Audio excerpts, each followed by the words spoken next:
I'd like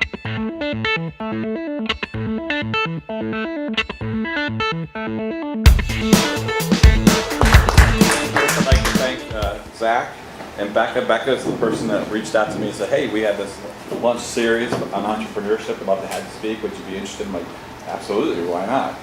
And then I got to meet Zach here this morning. So, and I also appreciate the Horn Center for having this whole facility and the program and the Entrepreneur Club. So it's great to be here. So I'm the head Sherpa of MySherpa. And that means I own the company. And I started my company in 2001. And I'm 47 years old, going to be 48 in March 25th. So I've done a lot of things prior to MySherpa. And I made a lot of, learned the hard way on a lot of things. So the fact that you have this facility and the people coming to speak with you, and you have each other in this entrepreneur club is great, because you can go a lot faster, you can go a lot further faster than other people that don't have that. So that's pretty cool. And so this is my company's website, and what we do, it's called IT management or managed services. So we're an outsourced IT company for a lot of small businesses in Delaware. We do stuff for the Chase Riverfront Center, the Delaware Children's Museum, a number of other commercial businesses as well. We have a help desk. So when people are having problems with their computers, we help them, and we're on site, we're remote, we manage their servers and their networks, and we provide all the services that companies need to be secure. So we have a whole security division and whatnot. So if you think of computing in today's world, it's devices, it's mobile, it's Macs, it's PCs, it's all that stuff, and that's what we do for a living. So. And the theme, MySherpa, people always ask, why the name and how'd you come up with it? And it started really in 2001 when I went to start the company, and I could tell you a little bit more about why I started it. But Sherpas are guides, to take you up Mount Everest, and they're really the ultimate client advocate. They're there for the client, not the other way around. And we're a service business, so what better way of conveying that message, that we're here for you, we're working for you. And I think a lot of companies forget that. They think they're in it for themselves, or they're in it for the profit, but we're really in it for the client. And so we've grown a lot, and we've learned a lot, and we won I've won some previous awards. I won in 2011 the Entrepreneur of the Year Award through the Newcastle County Chamber. But this year we won the Delaware State Chamber Business of the Year Award for our size, which is the 1 to 25 category, and we're about 15 people in my company. And so that's a little bit about me. And but the name of the company came from my wife. She's like, you're not tech this or tech that. You're really more like Sherpas. And Sherpa's a really popular name. So I think somebody eventually will probably want to buy my company's name, and it'll be worth more than my company for the right buyer, right? Because we have a great brand. So what I was going to talk to you guys about today, a little bit, maybe we can find some commonalities of the folks here in the room, about entrepreneurs and what kind of common things we have, and then we can talk about maybe some of the problems that we face because of some of the things that are common to us all, because I can speak to some of those issues. And then we can talk about obstacles that maybe some of us create, or I call self-created obstacles, because the business that you start or run or whatever, it really is an image of you, right? So I have a lot of the stuff I'm going to tell you about today is I have a business coach, so it's always good to have a coach, and that's what this program is. But he said, your business is a reflection of you. So if you're having turmoil at home and you're not certain about stuff, that's going to show up at work, and vice versa. So it's important that you're mindful, not that your mind's not just full of stuff, but that you're mindful of what you're doing, because it'll reflect out at your company. And then I was going to give you some tools that I've learned to use and some resources that would be of value to you, so you can write them down when I give them to you, and I'm sure they'll be helpful for you. And most importantly, I'd like to have this kind of be an engaging conversation. So if you have questions, just shoot your hand up. I'd love to stop right then and there and answer your question, because we don't have a lot of time, and I want to make sure that everybody gets their questions answered. So, and there is stupid questions, just the ones I can't answer. There are stupid questions. So, with that said, let me let me pull this thing down. I'm gonna go back to my, and yes, that is a yak. We have these yak hats that we wear around the office, and it's really, really cool. So, so any questions yet? Go ahead. So you talked a little bit about how, as you're getting older, you experience it more and more. What would you say is the best thing that you've experienced that you've learned the most from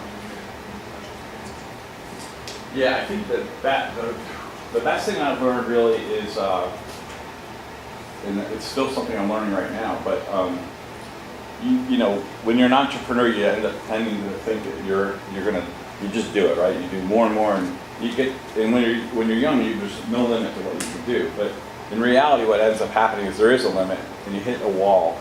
And so you need to be good at delegating things and having systems that you can give to other people so that they can take the reins and run with it.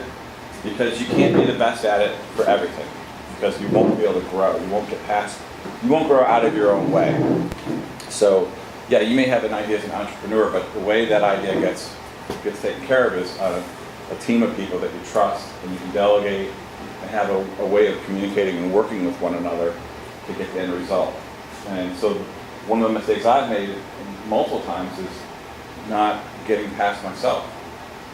And then the business is a reflection of you. So if your business isn't growing as fast as you want, it's because of you. If you don't have the right culture in your company, it's because of you. It's all because of you. So the only way you can get it beyond you is to have people that you trust and that you give them systems and processes that they can use to get the outcomes that you want.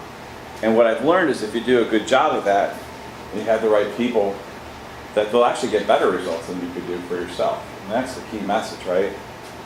You can actually get better results by not doing it all yourself, but relying on other people that are the right people for the job. And that's a real key thing. And that's what keeps you see a lot of companies have been at it, and they just don't really grow, or they're not really highly profitable just because it's the owner. It's the owner. So that would be something that you have to think, start with the end in mind. You have to really have that picture in your head, paint the picture of what it's going to look like no matter what.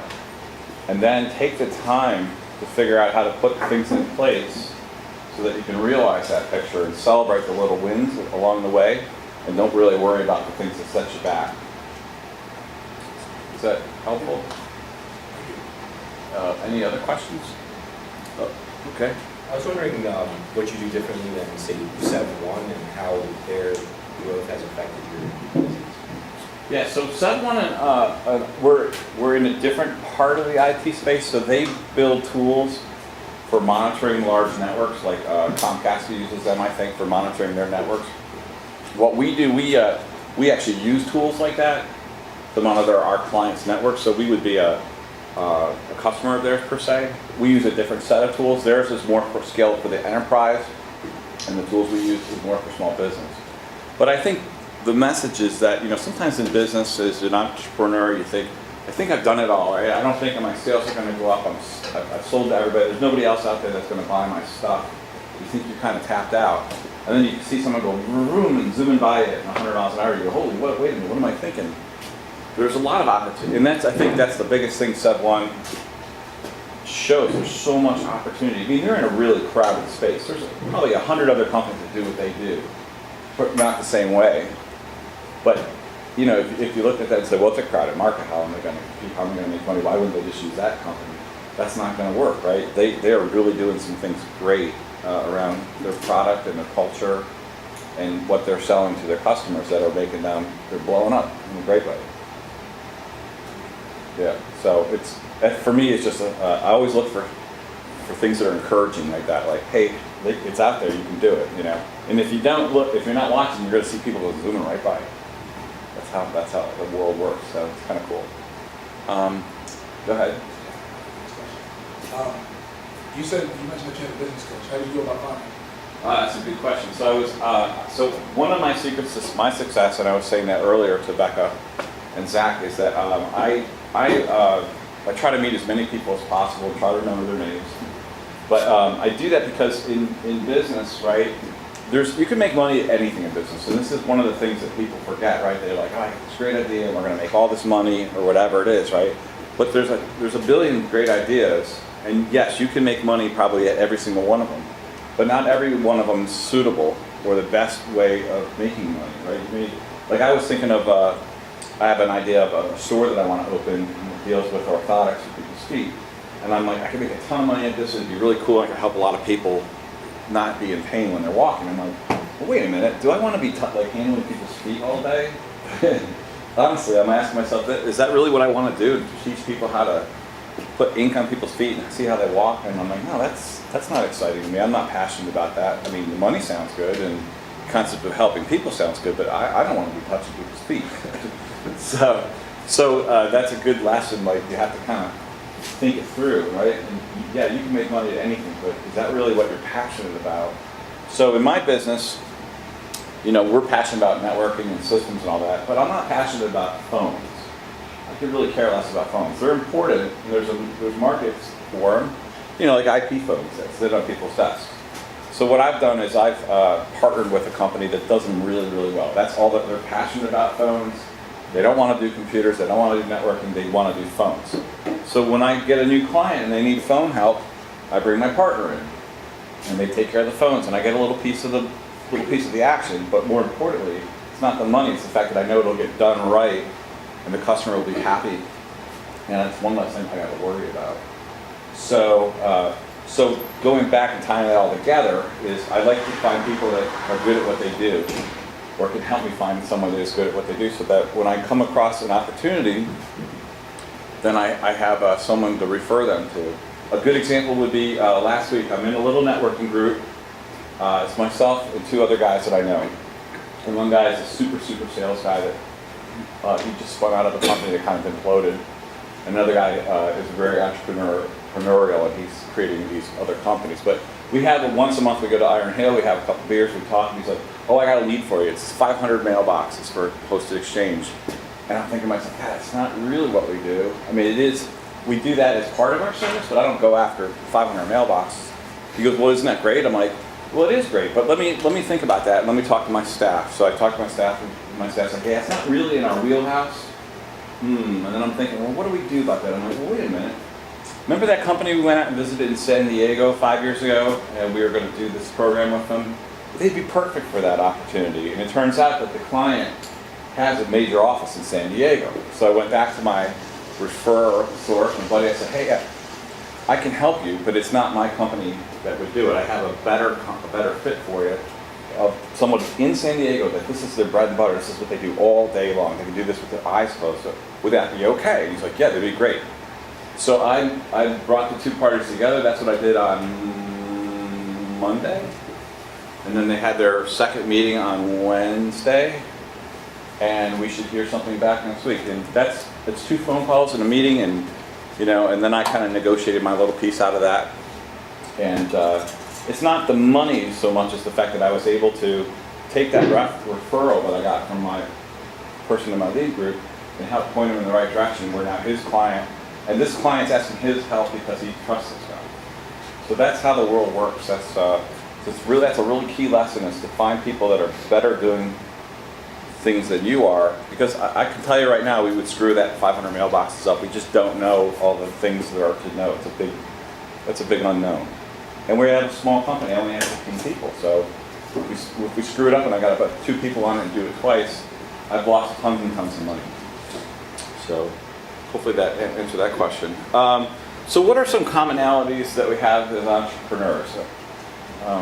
I know one, I'm kind of impatient. I like immediate results. I don't know, anybody in that category? You got immediate results, okay. What else? What other kind of commonalities do we have, you think? Being optimistic.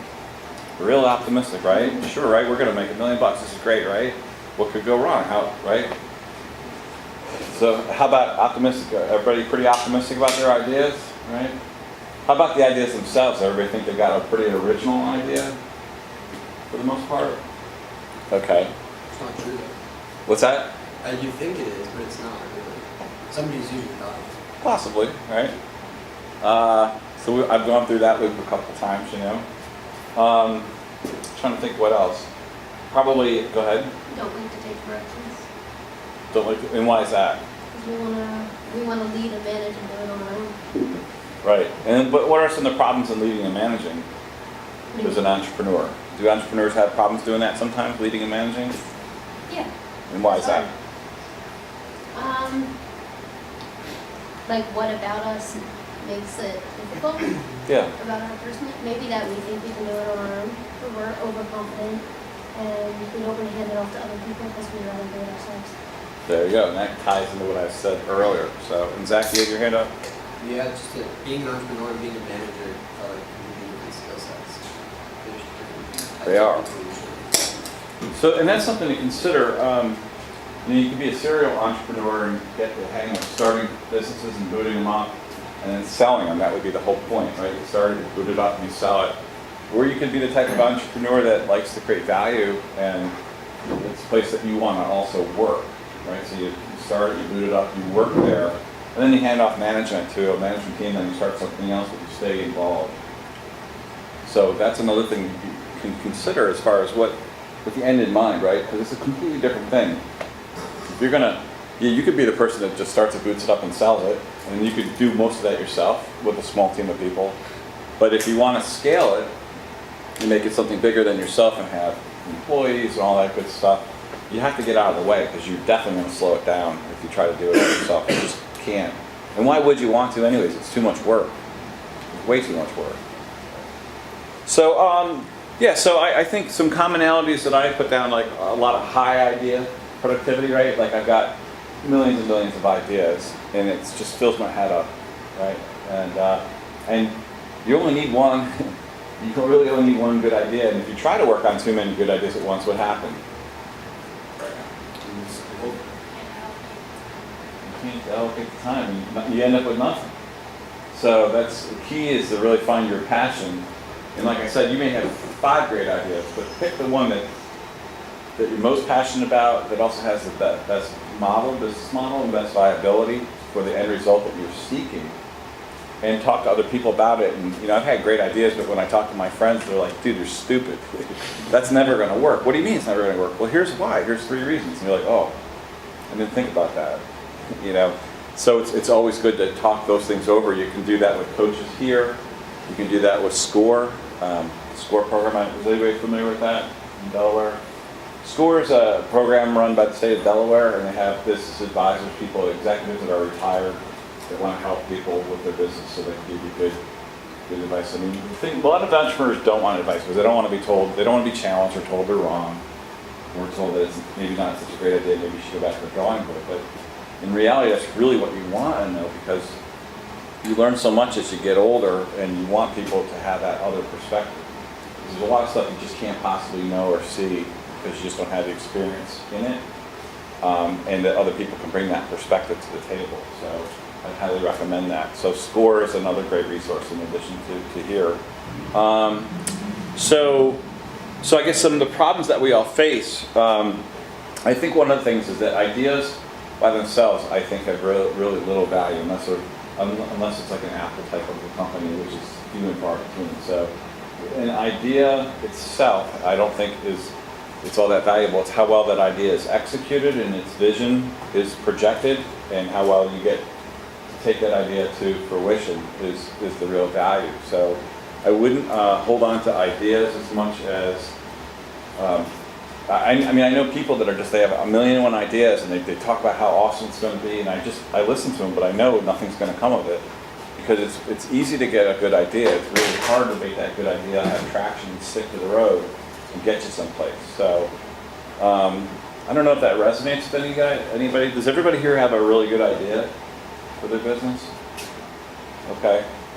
So, yes. I have a question real quick. So when you come up with ideas, because this is what you've done, what's your first step when you have a good idea that you want to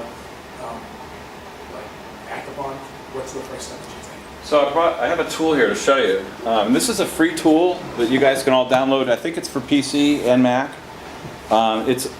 It's a mind mapping tool. Has anybody seen mind mapping as a tool, or anybody used it? Okay. So mind mapping is basically a way to visually get all of the ideas that are crammed up in your head onto something electronic that you can then sort and shift and move and get them all sorted out. So what first thing you gotta do is get all your ideas out of your head.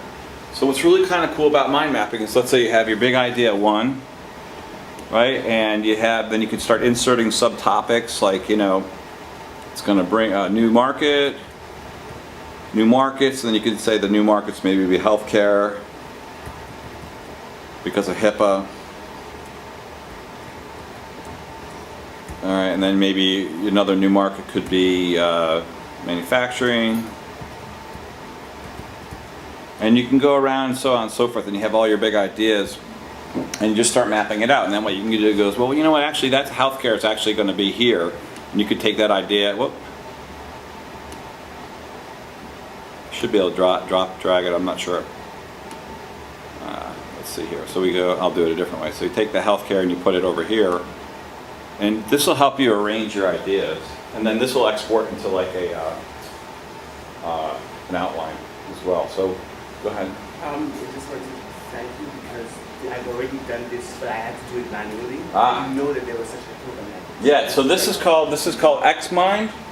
Just go to xmind.com, or I'm pretty sure, let's see, XMind, let's see where we get it.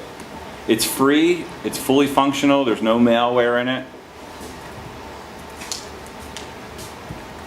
And this for me, XMind official site, this for me, is invaluable because you got to get all the ideas out of your head. And then what you can do, and sometimes I'll use these in meetings. So if I have a meeting where you have 3 or 4 people, I'll just whenever someone just says something, you just put it in. It doesn't matter where it goes because you can start dragging, moving things around later, organizing it. It's kind of like my daughter, and she's in college now, but before when she was in high school, I'm like, stop, don't worry about the formatting of the word, right? Just get your thoughts down, get the words down.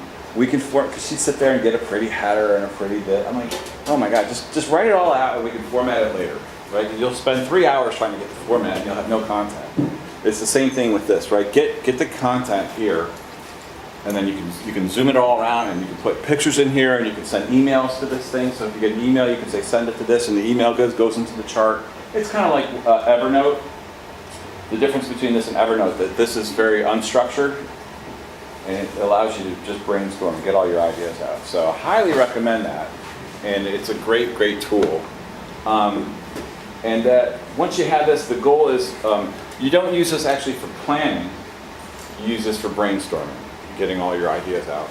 Then this will help you then come up with structure that you can use later. So, does that make sense to everybody? Anybody? All right, cool. Who's going to try this? You're going to try it, right? Everybody here? Okay, well, I have cards, so make sure you take a card and let me know how it works out for you, because I think it's great. I love it. It's one of the best things ever. And it's really, you can do all kinds of, you can put graphics in and videos and tie it into everything and all that. So that's one really cool thing. Another tool is processing. I'm going to share what that is. So this here, this is my coach. His name's Dave Crenshaw. He lives in Utah. And I think someone asked me, how did you meet your business coach? I was at a seminar. He was the keynote speaker. And this guy talked about, he was completely unsuccessful in life for the first, 20-something years. He's like, couldn't keep a job, couldn't do anything, couldn't see anything to his end. And he started thinking there was something just something wrong with himself, right? So he went to all these people to try to figure out what was wrong. And he found somebody, I guess it was a psychologist, and the person's like, dude, there's nothing wrong with you. You're just severely ADHD. You're off the charts. You're not even on the chart. He goes, that's the problem. So he was like, oh my God, I thought it was me, And so what he did was he started reading all kinds of things, and he put together his own program on how to take that severely ADHD side of him and kind of control it, so that he could stay on track and stay on course and get his thoughts into an actionable thing. And I'm like, here's this guy, he's controlling the whole room. He's just an amazing speaker. And we're actually going to do a quick exercise today I'm like, if this guy can do it, he's like 10 times worse than I am. I mean, I can do it. So he's actually helped me a lot, because in all my life, I've been pretty much in sales. And now I'm in a position where I'm the CEO of my company. I'm managing people. I've got 15 people, and I have direct reports. There's a completely different skill set of how to manage people versus how to sell or be an entrepreneur. And for me, this is my last gig, so I don't have any more energy. I'm not going to start another company right now. I have actually other companies I'm going to start, but I'm not relying on that for my retirement or my income. This is MySherpa, my company now, is what I'm going to take, and that's what's going to be my vehicle for retirement. And then once I have that security, I have all that covered up, I have other ideas of things that I'm going to do for fun that I'll probably need even more money, but right now this is my sure thing. So this guy Dave is the one that helped me with it. And what he said was, one thing that's really helpful is, he said, Greg, every day you need to take 1 hour a day for yourself for what's called processing. And processing is where you have collection points. Could be your inbox, could be your text messages, could be a basket on your desk, it could be sticky notes that you take or a notebook.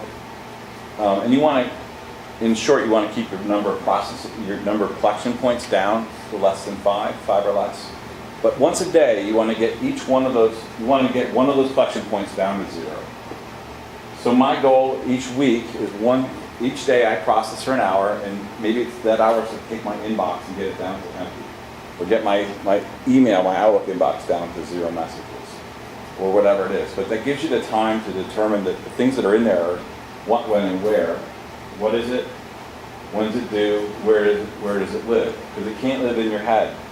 The more stuff that clutters up your head, the less effective you'll be as an entrepreneur. You don't want it in your head. You want it. So the what is, or what is it? What do I have to do? When does it do?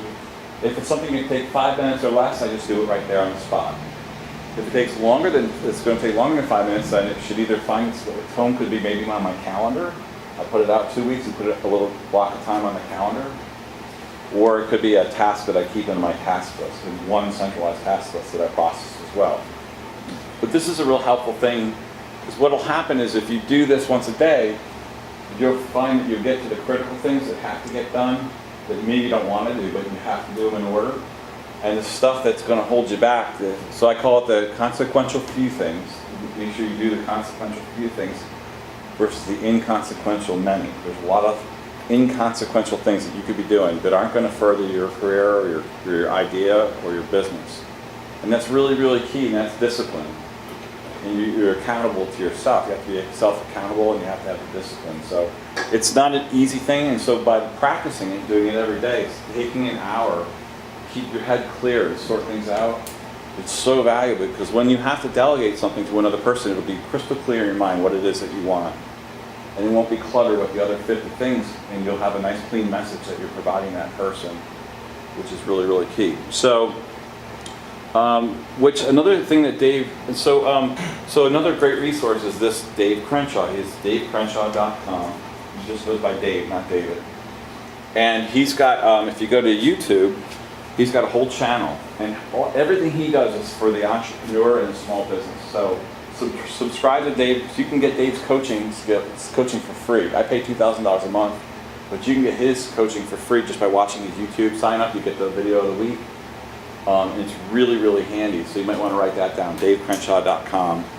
And also he has a blog that you can do Q&A with him on it, and you can say I sent you over to him. So I'm trying to actually get him to speak at the next Delaware Superstars Luncheon, which will be in October of this year. I'm trying to get him as a guest speaker. So what we're going to do is we're going to do an exercise, and this is about multitasking, right? How many people here multitask? Okay, how many people think it's a good idea or a bad idea? Good idea? Hands up. All right. Bad idea? Okay. Why bad? Can't really focus on one. Say again. Since you're not, you can't dedicate all of your energy to one idea, so you kind of, it doesn't get your full attention, so you might have to give it some rest of your ability. Okay. And if something's not getting your full attention, what are some of the consequences of that? It might not get fully done. If it does get fully done, it's not your highest quality work. So quality can suffer, right? If you're not fully engaged and 100% thinking about it, quality can suffer. What were you going to say? Well, you pretty much covered what I was going to say. But All right. I think multitasking could work if the tasks that you're doing are related to each other in some way, need to be done together. When you're multitasking, your productivity actually suffers. Even though you think you're doing more, you're actually probably losing about 18% of your productivity. In a work week, that's almost a day a week that if you're multitasking, you're actually losing ground. You're losing a day. So what I'm gonna do is we're gonna do an exercise. I'm gonna hand this out. So the reason I'm doing this is this really helped me. And we're talking about commonalities, right? And I'm a little bit impatient, I like things to happen right away. I used to think multitasking was awesome and I could do everything, and so on and so forth. And these are some things that my business coach Dave has taught me. So if we could, here, this is going to be a 5-minute exercise. And again, I got this from Dave's website, so he provides some great guides. There's that. Welcome. And that's out.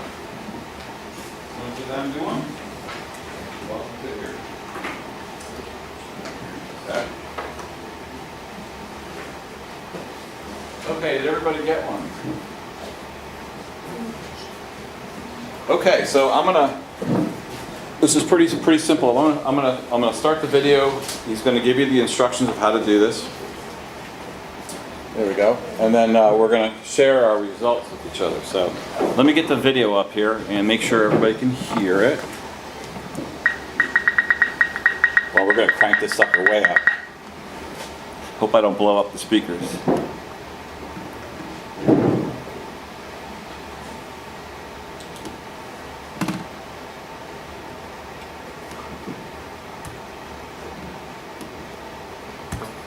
One of the biggest challenges facing not just business owners, but everyone, is the loss of time and money due to multitasking. In this video, I'm going to revisit my popular myth of multitasking exercise. I'm Dave Crenshaw, and this is Chaos versus Entrepreneur. Now, in my book, The Myth of Multitasking, I explain that multitasking is really just a non-existent word. What really happens is either background tasking or switch tasking. To save time on this video, I'm going to put the definition of each below this video. What you need to know, though, is that switch tasking, which most people think of when they say multitasking, is a thief. It is a thief of time. It is a thief of money. It is a thief of your sanity. And you're going to experience firsthand what I mean in this little exercise. Now, you'll need to download and print out the exercise PDF that we have on this page. Or, if that's too hard to do, you can simply take a piece of paper, turn it sideways, and draw 3 lines across it so that you have a piece of paper with 4 rows. Now, what we're going to do is a timed exercise, so don't start until I say go. You're going to recopy in the first row the phrase, switch tasking is a thief. And then in the second row, you're just going to write the numbers 1 through 21. So we're going to time this together, get your paper. All right, so I think we're actually going to do, instead of switch tasking as a thief, we're going to do what the worksheet shows. He updated this video. We're going to do multitasking is worse than a lie. So let's see, we have 1, 2, 3, 4, 5, 6, 7, 8, 9, 10, 11, 12, 13, 14, 15, 16, 17, 18, 19, 20, 21, 22, 23, 24, 25, 26. There's 27 characters. So what we're going to do is, let's see, in the third row, it starts with the letter M. And before we start, what we're going to do is we're going to time it. So what we're going to do is I'm going to start the timer. And on the third row, which starts with M, you're going to write multitasking is worse than a lie. And then below that, you're going to write sequentially 1 through 27. 1, 2, 3, 4, 5, just like that. And we're going to time how long it takes to do that. So we're going to use this here. Give me a minute. Your pencil ready. Get set. And everybody clear on what we're doing here? But the third row, not the first row. Yeah, the third row. Yep. So this row here, we're going to write multitasking is worse than a lie, and then we're going to go 1 through 27 down here. Okay, on your marks. And go. Go. 5 seconds. 10 seconds. 15. 20. We'll go 10 more. 25. And 30. Okay, most people... How do we do? Most people kind of done on that? 20, okay, cool. Where did everybody else get? Did everybody get into the numbers? Okay, what number do we get to? 27. 27, 27? If you didn't, that's okay. 16's cool, all right. So that's the first part of the exercise. So you can see that we did it in about that amount of time. We got the whole thing written down, and we've got our numbers 1 through 16 or 1 through 27. Now, part 2, but we're going to give the instructions here. Should be done by this point. Now write down your approximate time. Now we're going to do this again, but we're going to simulate switch tasking, which is trying to perform multiple active tasks at the same time, such as talking on the phone while answering email. You're going to, again, recopy in the third row the phrase, switch tasking is a thief. But for every letter that you write, you're going to write a number in the fourth row.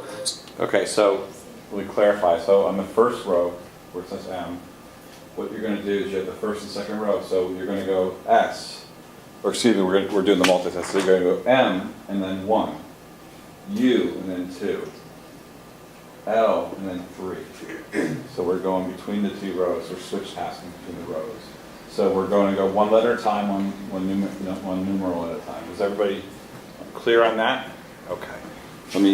So you will write S, So we're doing and then 1, and then W, and then 2, and so on until you complete the phrase, switch tasking is a thief, and the numbers 1 through 21. Get your paper and your pencil ready, and we're going to time this again. Get ready, get set, and go. 5 seconds. 10 seconds. 15. 20. 25. 30. This is where we were when we stopped last time. 35, 40, 45, 50 seconds, we'll go 10 more, 55, and 60, and stop there. If you don't have it done, just give up.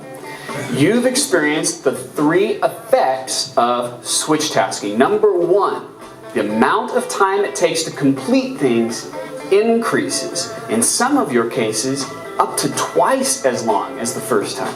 Number 2, the quality of the work decreases. Take a look at the 2 different times you wrote these phrases and numbers. Some of you ended up on a number other than 21. Some of you started to switch which row you were writing. Some of you just had bad handwriting, but it decreases the quality. In business, this causes the business to lose money through mistakes. And then number 3, you might have to think about this a bit, but if you consider the first time and the second time, you'll realize that the second time, most of you experienced much more stress. All of these costs make switch tasking a thief, and it is something to be avoided. And so I would like to ask you this question to wrap up the video.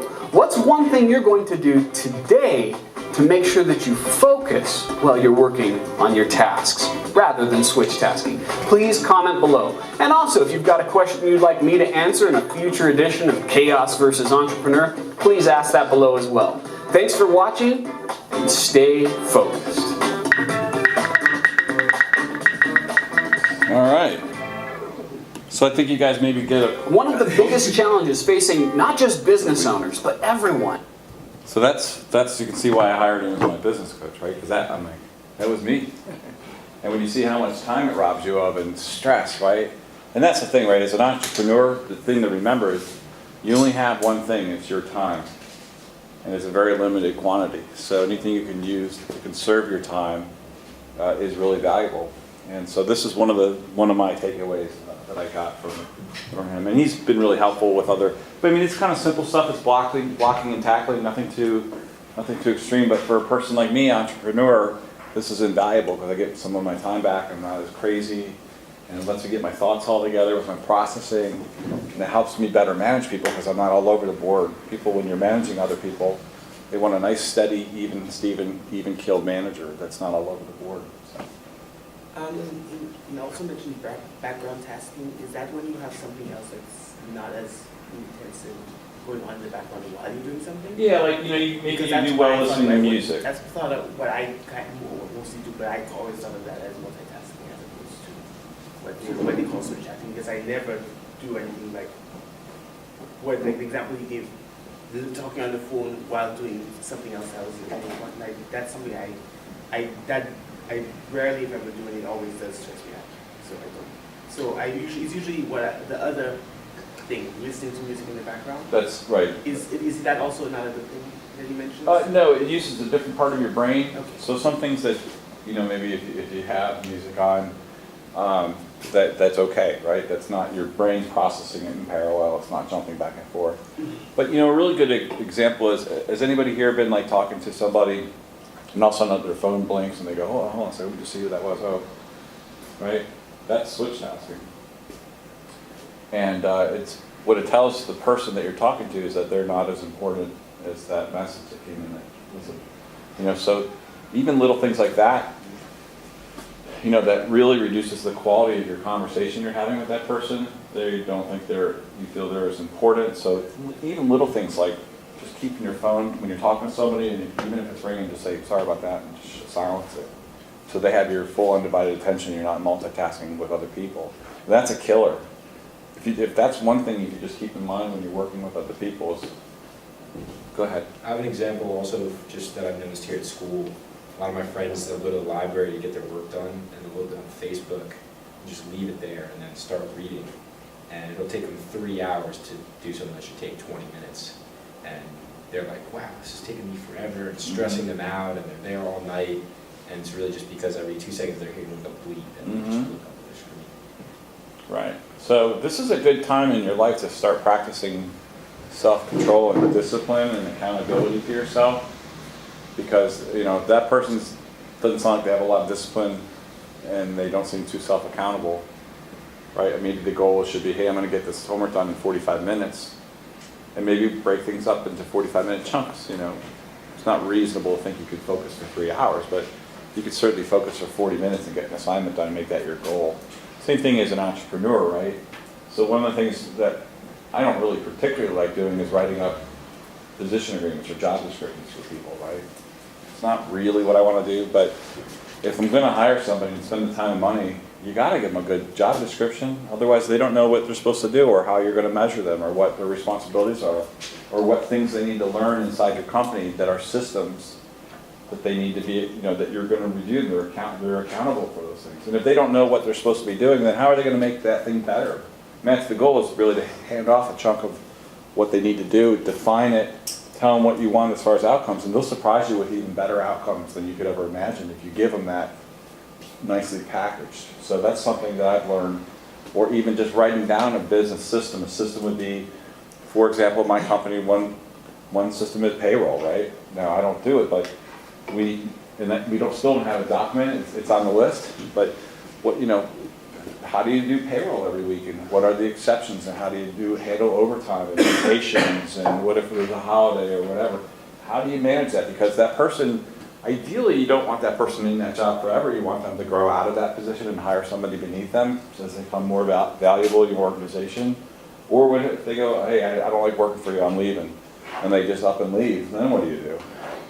You need to be able to have a system that you can give to the next person that they can jump into that seat quickly and learn how to do that process. So, any other thoughts about that video I showed? Okay. Well, again, that was really looking at, the commonalities that we have that are similar, right? Being entrepreneurs and trying to do a lot of stuff, thinking we can do it ourselves best, keeping it all in our head and juggling it all. But I'm telling you, what'll happen is when it really takes off, you're simply going to not have enough time, and your stress will go through the roof. Your results will go down. So to counter that, you have these tips and tricks. You can use mind mapping software to get all your ideas out of your head. Get them out of your head. You want a free and clear mind. You don't want to be mindful of stuff. You want to be mindful of not having a head stuff full of information. You know, you want to process every day. Make sure you take the time. It's the most valuable time of your day is the time that you have to get all your ideas, sort them all out, make sure you know when you're supposed to do them, so you give yourself ample time. I'm not saying you necessarily want to do these things in advance. I'm a procrastinator as well. I don't know, any procrastinators in the crowd? Okay, so you know what happens when you procrastinate, right? Then it's like, oh, well, it's due now. I have to do it, but now you're stressed. You may not have all the time. Oh, like, oh, I really want to do it like this, but I don't have time. I can't get to that resource. So the quality goes down, stress levels go up. And as an entrepreneur, that's exactly the opposite of what you want to be. You want to be no stress, lots of time to plan out the important things, make it look easy. Make it look easy, everybody, then you gain confidence in other people. Maybe a banker that wants to invest in you or a partner that wants to, right? If you're making it look easy and you got it all figured out, that's called leadership. And people want to follow. They want to follow good leaders. So kind of keeping it all together, that's how I kind of package this whole entrepreneur thing. It's about leadership. It's about having the ability to take great ideas and execute on them, and not having it all cluttered up in your head, but being able to communicate it clearly throughout your organization or investors or other people that are looking at you. And then using these types of tools is like a little secret as far as how you get your ideas out of your head and onto paper. How am I doing on time, Zach? I think we're going to have to start heading out to class soon. Okay. So if you have a few closing thoughts, and then you'll stick around for a few minutes. If other Yeah, I'll stick around. I guess those were my closing thoughts, which is all good. Okay. And don't forget, I have cards up here, and if you ever have questions or whatever, you can email me. But definitely sign up for days stuff. It's all good. Okay. Free. All right. Awesome. Thank you very much, Greg.